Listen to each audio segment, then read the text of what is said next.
Hi there everyone and welcome to the Watch channel. Today I want to talk to you about buying your first luxury watch. Now before I start, this is not intended to be a guide or me saying hard and fast rules about what you should do and what you shouldn't do. I would never presume to be that dictatorial with anybody. It's merely just some of the observations and quite frankly the mistakes that I've made along the way in terms of collecting watches and buying them and so on and so forth. Okay, these are in no particular order. Budget is probably, for me, one that is a really important topic. Everybody should budget. But I think the reason why I say budget is, there's a couple of angles that you can go down. And I see them as three channels. You can go down the new avenue, and I think there's two sort of pathways there. You can either go to AD or the official boutique, so Omega or Grand Seiko as an example, and you're going to get a wonderful brand experience when you go there. The one thing that I would say, though, as I see as a downside as going to an AD, is that you are not going to be getting a discount typically when you go to those places. What you may get is extended warranty, you may get some goodies chucked in. You'll certainly get a superlative experience in terms of walking into the store and feeling that brand as you make your purchase, but you're not going to be getting a discount as such. The other option on the new side is going to a jewelry store or a watch retail store that has multiple brands. Now, yeah, you're going to get a good experience. They're going to make it as nice as possible. But the benefit that I see with those stores where they hold multiple brands is potentially you do open yourself up to being able to get a bit of a discount. Again, it really depends. If you're looking at a super popular model, probably not. But if the boutique know that you're a serious buyer, then maybe there's a deal to be had. I take it back to my first luxury watch experience, which was buying the Omega Seamaster GMT. Well, actually, my wife buying it for me. We went there, and it was a store that had multiple brands. And admittedly, this was quite some time ago, but we got 30% off that watch. Admittedly, yes, we paid for it up front, and it was then delivered to the store from Omega because there was a bit of a wait list for it. But 30% off, brilliant. Like I say, I don't know whether you'll get that on watches these days, but no harm in asking.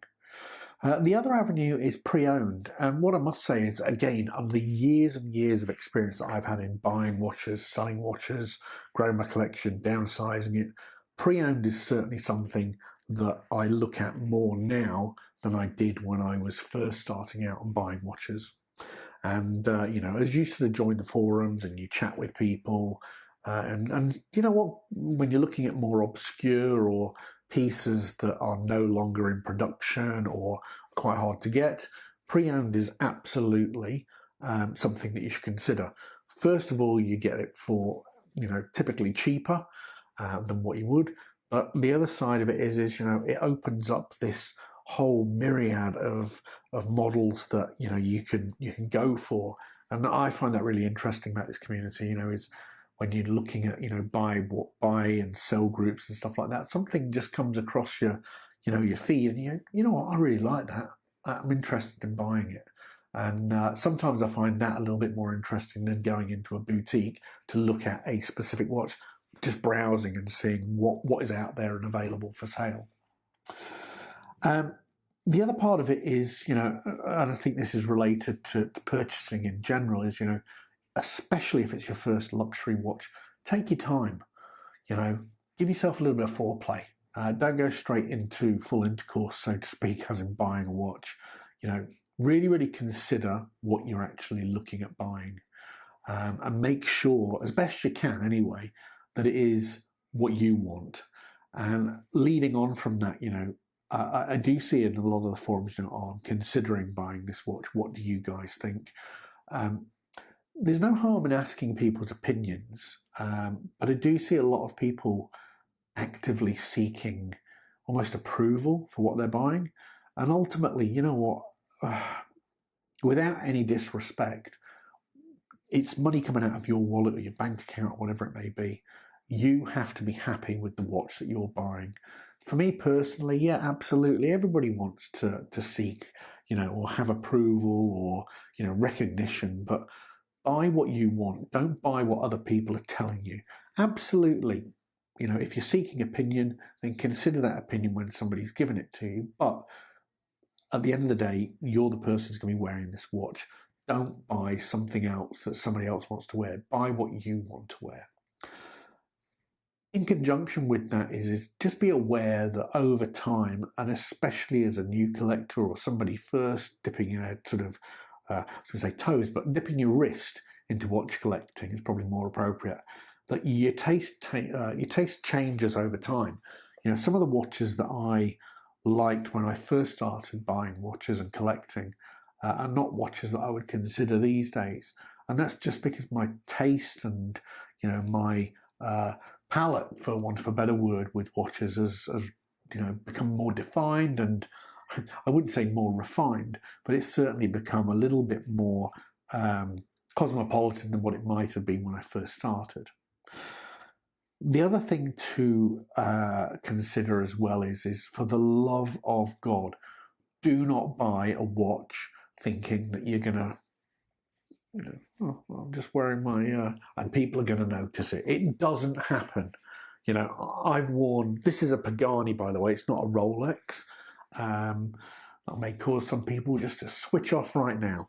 But no, seriously, don't buy a watch thinking that it's going to make people, love you more, like you more, so on and so forth. It just doesn't happen. People don't notice what's on your wrist unless they are another watch nerd. And even then, somebody's probably not going to say anything.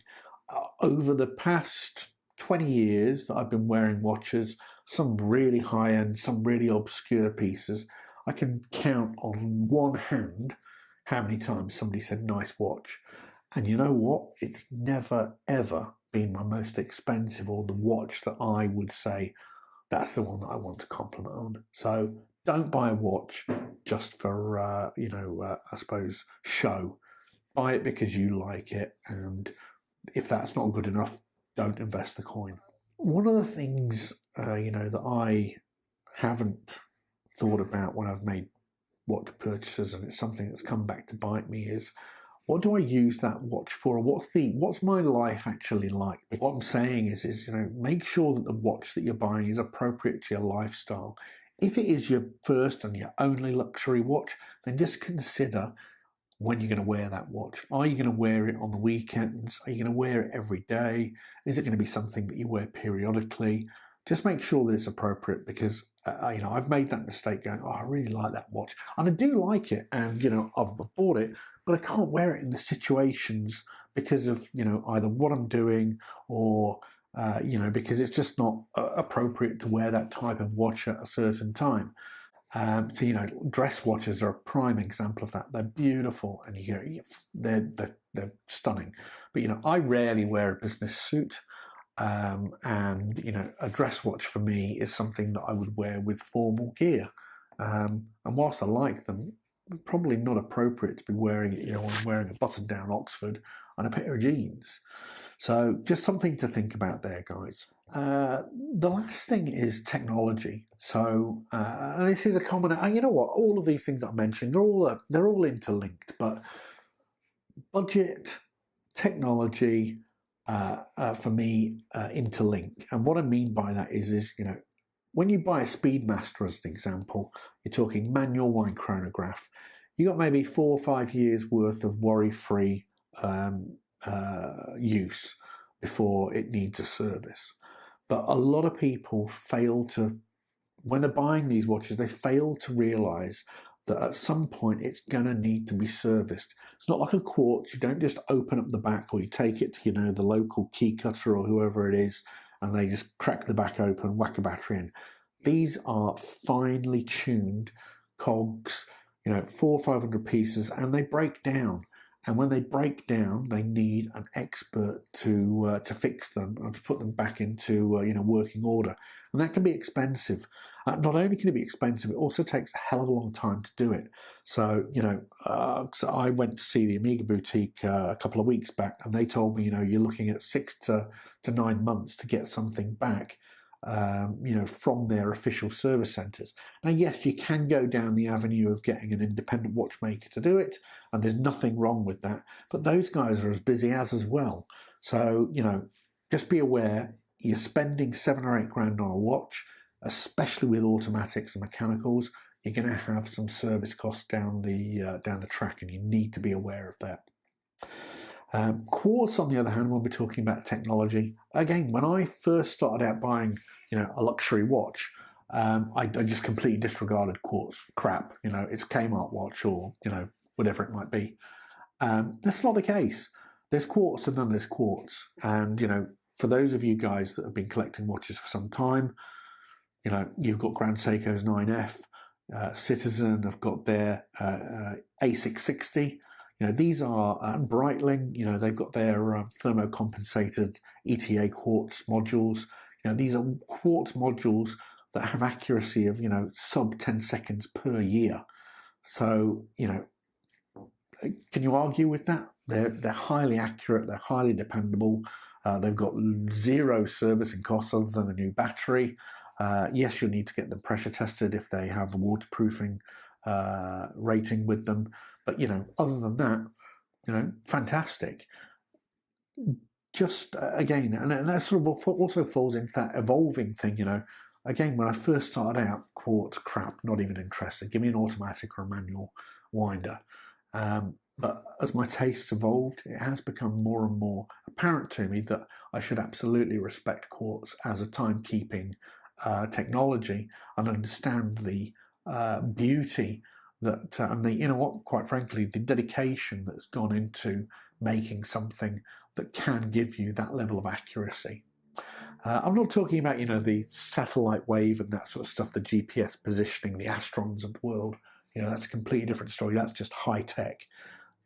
A 9F quartz from the Grand Seiko range that has no link to satellites or anything like that. It's just a very, very accurate, intricate piece of circuitry that gives you unparalleled accuracy, standalone accuracy. And I think that's something, again, for me as a watch collector or as going on this journey of loving watches and owning many of them, absolutely respecting that and knowing that in my watch is something that is very, very special. Anyway, guys, I think that's probably about it from me. Like I say, I've gone on for a little while. I don't intend for it to be a holier than thou. I think it's just lessons that I've learnt along the way. I do hope that they've been useful for you.